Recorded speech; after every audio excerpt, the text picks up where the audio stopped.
Oh, I was working the cannery. There was a crab cannery right below where I lived. And there was a lot of king crab. Oh, there was so much. I think we worked over 3 weeks with no day off. Oh, really? So this was a Thursday, and the superintendent said, well, you girls can stay home now to come back Saturday morning. Saturday morning, there was nothing there. I was home just when I was home, and I remember it so well. I was sitting reading the paper. We only got one paper a week that time. So I was sitting reading the paper, and my grandson was sitting by the table, and I said, Jimmy, don't shake that table. He said, I'm not shaking it, Grandma. This and the started to shake. Then it got stronger. And oh, boy. I had something sitting on the stove keeping warm till my daughter came from work. Over it went. But we didn't, there was not much damage done at all in our house. Some people's water line just broke, but not ours. Our house is kind of sitting more or less on rock line. I took the younger kids, I had 3 boys with me, and we went up to school. But I turned the radio on right away when this shaking started. And it says to take to high grounds immediately. There was going to be a tidal wave here hitting us in 30 minutes. So when I met my husband, he was coming from the shop, and he said, oh, this is going to be bad. And nothing ever scared him. He was tough. And I did see this, it's just high like a white wall, and it was foaming. This is one of these big ones was coming in. Wow, a wave. Yeah, and then I could see it. These islands protected a lot, because when this wave hits the island, it breaks off so much. So I saw that white wall coming, just foaming, and when it hit Rhode Island, it ripped off a big chunk, so that was better.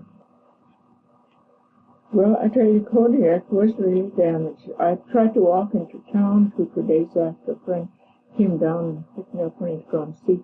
I got into town, but I wouldn't go back anymore. It was just, it was so terrible.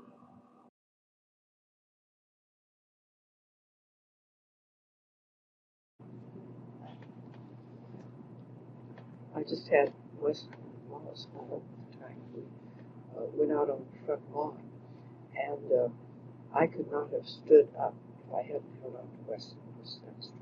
Last year, before and after. Yeah. Yeah, it would stop and it would come again. And we could look over. You may not have been in that situation. We'd look over where the oil tanks were, and the way you look at them, from that direction. There's, I think, 3 tanks there. You can't see between them because of their position. There's 2 here and 1 back here. You can't see between them. During that earthquake, they parted, and you could see between those things. The next day, 28th, was Stuckel's birthday. So we had planned a big party to go out to American Larson Bay for his birthday most of the time. And usually we take 8 or 10 boys from WandaFields.